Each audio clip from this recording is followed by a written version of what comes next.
नमस्कार दोस्तों, सैनवल classes for Uttarakhand में आप सभी का हार्दिक स्वागत है।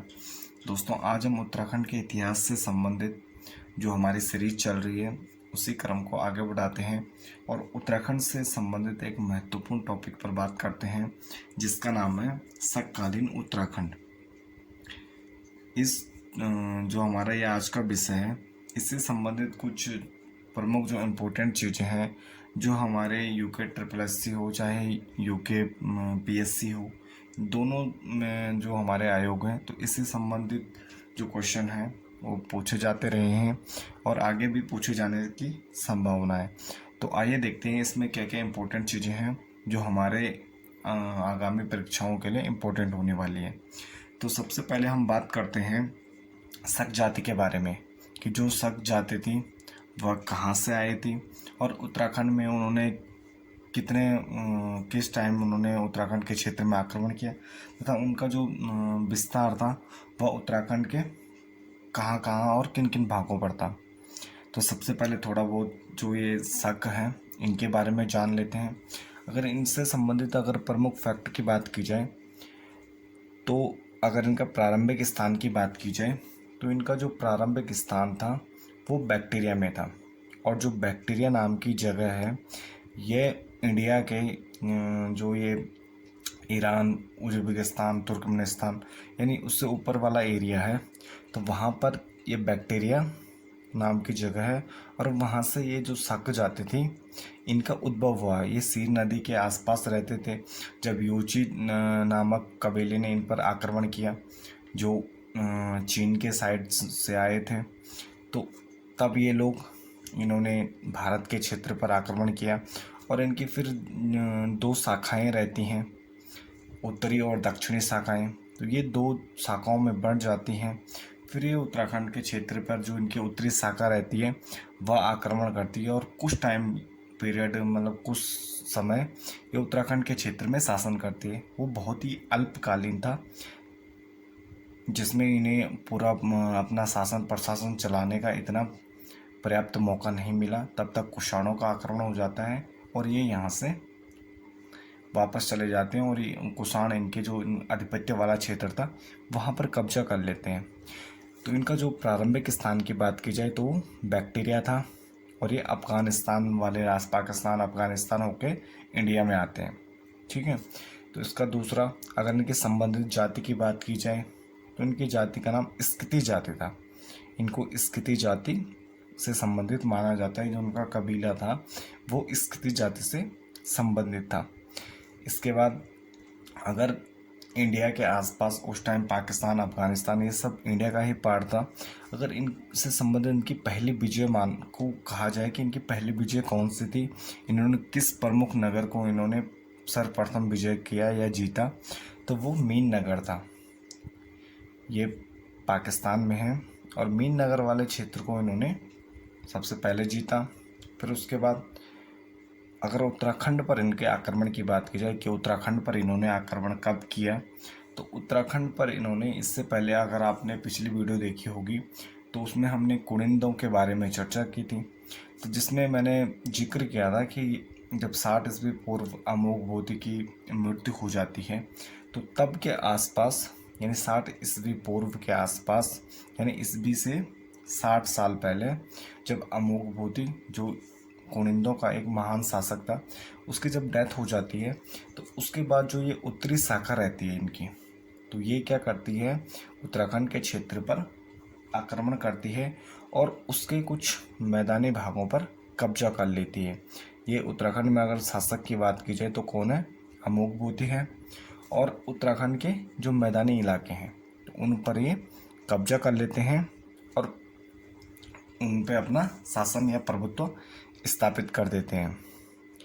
अगर इन उत्तराखंड के मैदानी भागों पर शकों के अल्पकालीन कब्जे की बात की जाए जिसकी जानकारी हमें मिलती है, अगर इसकी पुष्टि की बात की जाए या जानकारी की बात की जाए तो हमें एक तो प्राचीन ग्रंथ हैं, रामायण हो गई, महाभारत हो गई, हर्षचरित्र हो गई और भी कई प्राचीन ग्रंथ हैं जिनमें इनके बारे में जानकारी मिलती है कि इन्होंने उत्तराखंड के आसपास वाले क्षेत्र पर या मध्य हिमालय में इन्होंने आक्रमण किया और उसके थोड़ा बहुत जो मैदानी भाग है उस पर कब्जा किया। भले ही यह अल्पकालीन रहा, यानी उत्तराखंड के क्षेत्रों की बात की जाए तो यहाँ पर इनका शासन बहुत ही अल्पकालीन रहा। और दूसरा, इससे संबंधित जो जानकारियाँ हैं वो बहुत ही कम प्राप्त होती हैं, जिससे इनके संबंध में पर्याप्त चीज़ें नहीं मिलती हैं। और इतिहास में इनका वर्णन उत्तराखंड की मोस्टली इनका उत्तराखंड के इतिहास की बात की जाए तो इनका वर्णन बहुत ही कम है। और दूसरा, अगर एक तो प्राचीन ग्रंथ हो गई और दूसरा अगर साक्ष्यों की बात की जाए या जानकारी की बात की जाए तो दूसरा शक संवत का प्रचलन, यानी उत्तराखंड या भारत की बात की जाए तो यहाँ पर शक संवत का प्रचलन और इसके साथ ही सूर्य मूर्तियों एवं मंदिरों की उपस्थिति जो यहाँ पर शकों के रहने की पुष्टि करती है कि शक लोग यहाँ पर रहे थे। इन्होंने सूर्य मूर्तियाँ एवं मंदिर बनवाए थे और इसी से जब इन्होंने शक मूर्तियाँ एवं मंदिरों की स्थापना की तो इसी टाइम में पूरे इंडिया में भी मिलते हैं और उत्तराखंड के क्षेत्र में भी हमें कई शक मूर्तियाँ, ये सूर्य मूर्तियाँ और ये मंदिर प्राप्त होते हैं। और इसी क्रम में इनको क्या कहा जाता है कि एक प्रकृति या कला प्रेमी होते हैं। मूर्तियों एवं मंदिरों की उपस्थिति के आधार पर जब हम इन मंदिरों का मूल्यांकन करते हैं या सूर्य मूर्तियों का मूल्यांकन करते हैं तो इससे हमें पता चलता है कि जो शक लोग थे वह प्रकृति प्रेमी और कला प्रेमी थे। इसके बाद जो दूसरा टॉपिक हमारा कि उत्तराखंड में स्थित प्रमुख शक मंदिर। अगर उत्तराखंड में स्थित प्रमुख शक मंदिरों की बात की जाए तो इसमें जो प्रमुख मंदिर है ये है कटारमल का सूर्य मंदिर जो अल्मोड़ा में स्थित है। यह अल्मोड़ा में स्थित है। इसके बाद दूसरा पलेठी का सूर्य मंदिर है, यह हिंडोलाखाल टेरी गढ़वाल में हिंडोलाखाल ब्लॉक में स्थित है।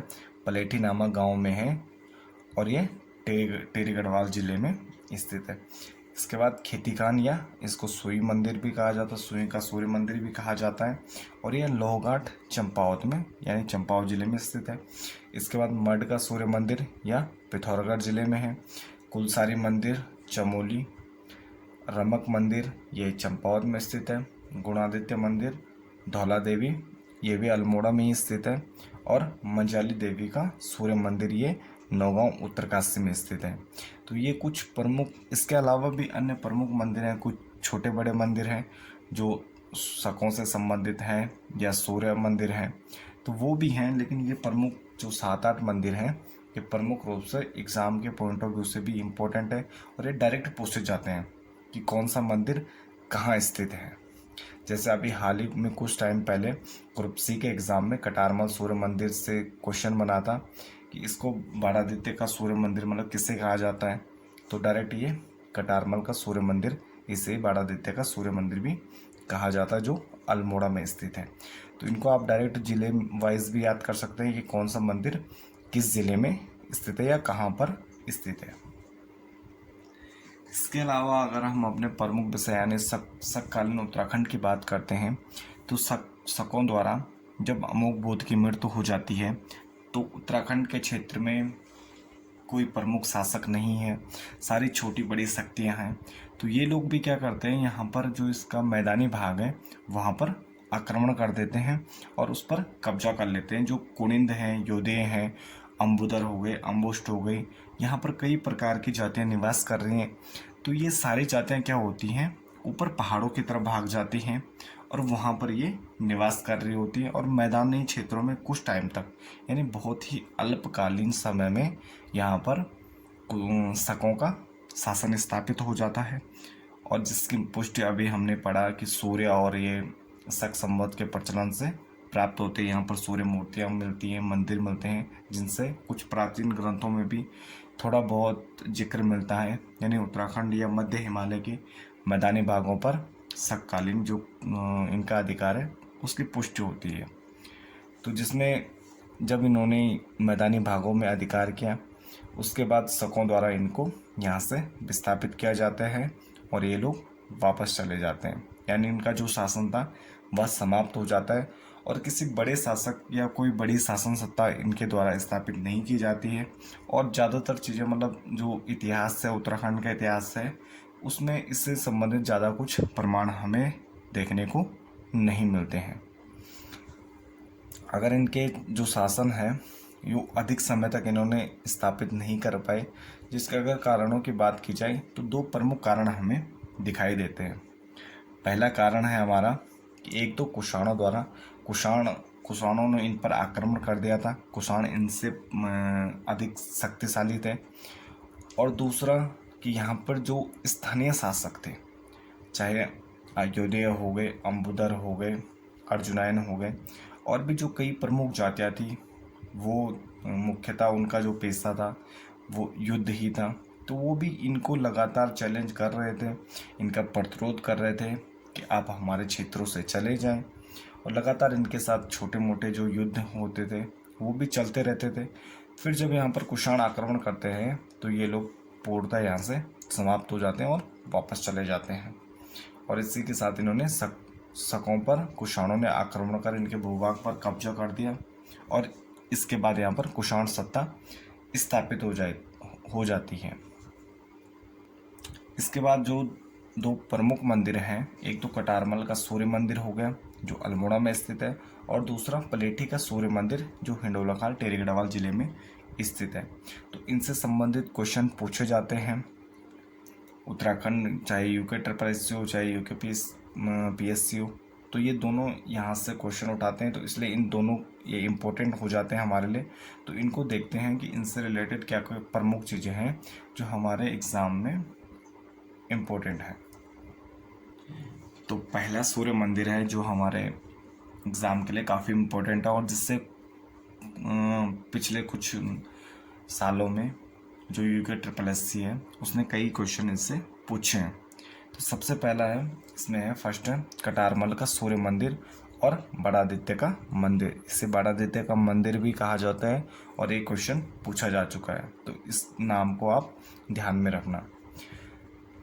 तो इससे रिलेटेड अगर प्रमुख फैक्ट की बात की जाए तो अगर इसकी स्थिति देखें हम, जो कटारमल का सूर्य मंदिर है या बाड़ादित्य का मंदिर है, इसकी जो स्थिति है वह अल्मोड़ा के अधेली सुनार गांव में ये कोसी नदी के तट पर स्थित है। तो अगर नदी पूछेगा तो कोसी नदी हो गई, यानी कोसी नदी के तट पर अधेली सुनार नामक गांव है, वहाँ पर ये कटारमल नामक जगह पर कटारमल का सूर्य मंदिर स्थित है, अल्मोड़ा जिला हो। अगर इसके निर्माण की बात की जाए कि इसका निर्माण लगभग किस टाइम पीरियड में हुआ, तो एग्जैक्ट तो कुछ नहीं है कि कब इस मंदिर का निर्माण हुआ, लेकिन अनुमान लगाते हैं। लगभग अलग अलग अनुमान है, अलग अलग इतिहासकारों और लेखकों ने अलग अलग अनुमान दिए हैं। तो पहला है 6वीं से 9वीं शताब्दी के बीच, यानी 6 से 9वीं सदी के बीच इसका टाइम पीरियड माना जाता है। दूसरा 9वीं या 10वीं सदी के आसपास, 9वीं या 10वीं शताब्दी के आसपास इसका टाइम पीरियड माना जाता है। और कुछ इसको 14वीं या 15वीं विक्रम संवत से संबंधित मानते हैं कि इसका टाइम पीरियड 14वीं या 15वीं विक्रम संवत से संबंधित लगभग किया गया होगा। और इसका निर्माण की बात की जाए तो इसका निर्माण राजा कटारमल द्वारा किया जाता है और उन्हीं के नाम पे इसका नाम कटारमल का सूर्य मंदिर कहा जाता है। अगर इसके कुल मंदिरों की बात की जाए तो इसमें यहाँ पर छोटे बड़े अगर सबको काउंट किया जाए तो 45 मंदिरों का समूह है, यानी 45 मंदिर हैं टोटल जो कटारमल में स्थित है, यानी छोटे बड़े समूह हैं। और इसके अलावा यहाँ पर अगर इनकी मुख्य मूर्ति की बात की जाए तो यहाँ पर उपासना की बात की जाए तो जैसे हमें पता ही है कि यह सूर्य मंदिर है, तो मंदिर के जो गर्भगृह में भूरे रंग के पत्थर से निर्मित, यानी भूरे रंग के पत्थर से निर्मित की गई है बोटधारी सूर्य देवता की एक मूर्ति स्थापित की गई है। वो कमलासन मुद्रा में है और उसकी मुख्य रूप से यहाँ पर पूजा की जाती है। तो ये भी एग्ज़ाम के लिए काफ़ी इम्पोर्टेंट है कि बोटधारी सूर्य देवता की जो मूर्ति है वह यहाँ की मुख्य मूर्ति है और वो किस मुद्रा में है, कमलासन मुद्रा में है और भूरे रंग के पत्थर से निर्मित है और उसी की यहाँ पर मुख्य रूप से पूजा की जाती है। अगर इसका अन्य प्रमुख नाम की बात की जाए, जैसे मैंने अभी बताया कि बड़ादित्य का मंदिर भी कहा जाता है, तो जो स्कंद पुराण है, स्कंद पुराण के दो प्रमुख भाग हैं, केदारखंड और मानसखंड। तो स्कंद पुराण के मानसखंड आपको पता ही होगा ये कुमाऊं से संबंधित है। और कुमाऊं ये मंदिर है अल्मोड़ा में, तो कुमाऊं से ही संबंधित है ये भी। तो इस स्कंद पुराण में ही एक जगह पर इस कटारमल जो सूर्य मंदिर है इसको बड़ादित्य का सूर्य मंदिर के नाम से वर्णन किया गया है, और इसी को हमारे यूके ट्रिपल एस ने पूछा था। तो क्या पता अगले बार एग्ज़ाम में पूछे कि बड़ादित्य का जो सूर्य मंदिर है वह किस पुराण में या स्कंद पुराण के किस खंड में इसका नाम कटारमल सूर्य मंदिर को बड़ादित्य का सूर्य मंदिर कहा गया है। तो ये दोनों चीज़ें आपको ध्यान रखनी है। इसके अलावा यहाँ पर मंदिर का एक प्रमुख द्वार है जो कला के दृश्य बहुत ही अत्यधिक सुंदर है। और इस द्वार को, ये जो मंदिर का प्रमुख द्वार है, इस द्वार को राष्ट्रीय संग्रहालय दिल्ली, इसको राष्ट्रीय संग्रहालय दिल्ली में रखा गया है। तो ये भी इम्पोर्टेंट है कि जो मंदिर का प्रमुख द्वार है वो कहाँ रखा गया है, तो राष्ट्रीय संग्रहालय दिल्ली में रखा गया है। यह कला के दृश्य अत्यधिक सुंदर है और सुरक्षा के दृष्टि से भी इसको दिल्ली में रखा गया है। अगर इन द्वारों पर बात की जाए, जो ये प्रमुख द्वार है और इसके साथ जो अन्य द्वार हैं उन पर भी अगर बात की जाए, तो इन पर शैव और वैष्णव धर्म से संबंधित यानी जो देवी देवताएं हैं उनसे संबंधित काफ़ी आकृतियाँ बनाई गई हैं, मंगल घट बना गए हैं तथा अन्य प्रमुख चिन्हों या आकृतियों का प्रयोग किया गया है। तो ये भी ध्यान रखना है, शैव और वैष्णव धर्म से संबंधित काफ़ी इसमें आकृतियाँ और चित्रों को उकेरा गया है ये द्वारों पर। इसके अलावा जो इस अगर मंदिर के निर्माण की बात की जाए, तो इस मंदिर का जो निर्माण है तो वो बलवीय चट्टान से काटकर, यानी जो स्थानीय वहाँ पर चट्टान थी, बलवीय चट्टान थी, उसके पत्थरों से मंदिर का निर्माण किया गया है। यानी जो बलवीय चट्टान है और ये स्थानीय पत्थर थे, कहीं बाहर से नहीं मंगवाए गए थे, यानी स्थानीय पत्थरों से ही निकालकर उस मंदिर का निर्माण किया गया है। और ऐतिहासिक काल की बात की जाए तो इससे रिलेटेड एक इम्पोर्टेंट फैक्ट है, जो चंद काल में नायक जाति थी। अगर आपको याद होगा, यानी भारतीय चंद के टाइम एक कट्टकाली नामक प्रथा चलती है जिससे एक नवीन जाति यानी नायक जाति का जन्म होता है, और उसी जाति से संबंधित जो नायक जाति के कुछ लोग थे तो यहाँ पर मंदिर में कटारमल के मंदिर में, तो ये लोग बाद में यहाँ पर निवास करते हैं। चंद काल में नायक जाति के लोग यहाँ पर निवास करते थे। ये थोड़ा इम्पोर्टेंट फैक्ट है, ध्यान रखने योग्य है। इसके अलावा मंदिर के पास ही एक नौला है और जिसमें वर्तमान में भी जल उपलब्ध है। तो एक प्रमुख नौला है इसके पास में ही और उसमें वर्तमान में जल उपलब्ध है। और इसके अलावा जो इम्पोर्टेंट है कि ये जो मंदिर की अन्य सभी मूर्तियाँ हैं, एक तो प्रमुख मूर्ति हो गई बोधधारी सूर्य देवता की मूर्ति जो कमलासन मुद्रा में है, और इसके अलावा भी जो यहाँ की प्रमुख मूर्तियाँ हैं वो उत्तरकालीन है, यानी बाद में निर्मित की गई हैं। और इसमें से जो अधिकतर है वो खंडित अवस्था में यानी टूटी हुई हैं। अब उसका कारण क्या है कि इन जो मूर्तियों का विखंडन है संभवतः जब 1743-44 के आसपास, जब कुमाऊं में कल्याण चंद फोर्थ का शासनकाल है, तो इसके टाइम पीरियड में 1729 से 1729 से 47 के बीच इसका टाइम पीरियड है, शासनकाल है। और इसके शासनकाल में ही रोहिलों का आक्रमण होता है अली अहमद खां के नेतृत्व में। ऐसा नहीं है कि इससे पहले आक्रमण नहीं होते थे, रोहिलों के होते थे, लेकिन वो ज़्यादातर क्या होते थे, मैदानी क्षेत्रों तक ही सीमित हो जाते थे। यानी मैदानी जो ये उधम सिंह नगर का पार्ट है तो हल्का फुल्का नैनीताल के आसपास आ जाते थे। यानी कुमाऊं के जो अल्मोड़ा यानी प्रमुख क्षेत्र था, चंदों का राजधानी थी, तो वहाँ तक नहीं पहुँचे थे। तो इस टाइम पीरियड में क्या होता है, दिल्ली में मोहम्मद शाह रंगीला सुल्तान रहता है, तो दिल्ली से भी मदद नहीं होती है। दूसरा गढ़वाल के क्षेत्र में भी वहाँ पर भी कंटिन्यू यहाँ पर षड्यंत्रों का दौर रहता है, तो दोनों जगह से मदद नहीं मिल पाती है। और कुमाऊं जो कल्याण चंद शासक रहता है, तो इसके टाइम पीरियड में अली अहमद खां के नेतृत्व में रोहिलों द्वारा आक्रमण किया जाता है। और कहा जाता है कि इस टाइम में अली अहमद खां के नेतृत्व में जो रोहिले थे वो अल्मोड़ा यानी राजधानी क्षेत्र में पहुंच गए थे, और इसी टाइम पीरियड में इन्होंने कटारमल के मंदिर में भी घुसे और यहाँ पर जो मूर्तियाँ थी उनका विखंडन किया, और इसके साथ ही जो अन्य प्रमुख मंदिर थे वहाँ पर भी इन्होंने मूर्तियों को भंजित किया। तो यानी 1743-44 में जो ये अधिकतर खंडित होने का, मूर्तियों का खंडित होने की अवस्था में मिलने का प्रमाण है, तो उनका जो संबंध है वो यहाँ से जोड़ा जाता है कि रोहिणियों को जो आक्रमण हुए उनसे संबंधित उन्होंने इन मूर्तियों को खंडित किया था।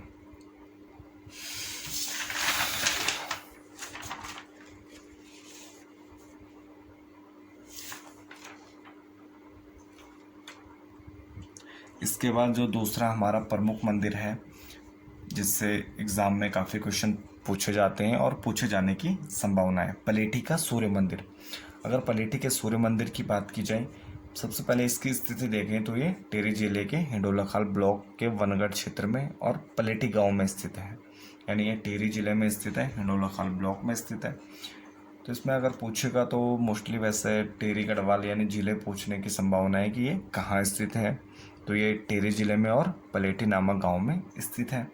अगर इसकी प्राचीनता की बात करते हैं तो उत्तराखंड के जो सभी सूर्य मंदिरों में हैं तो ये सबसे प्राचीन मंदिर है। यानी जितने भी सूर्य मंदिर हमें प्राप्त होते हैं तो उन सभी में ये सबसे प्राचीन मंदिर है।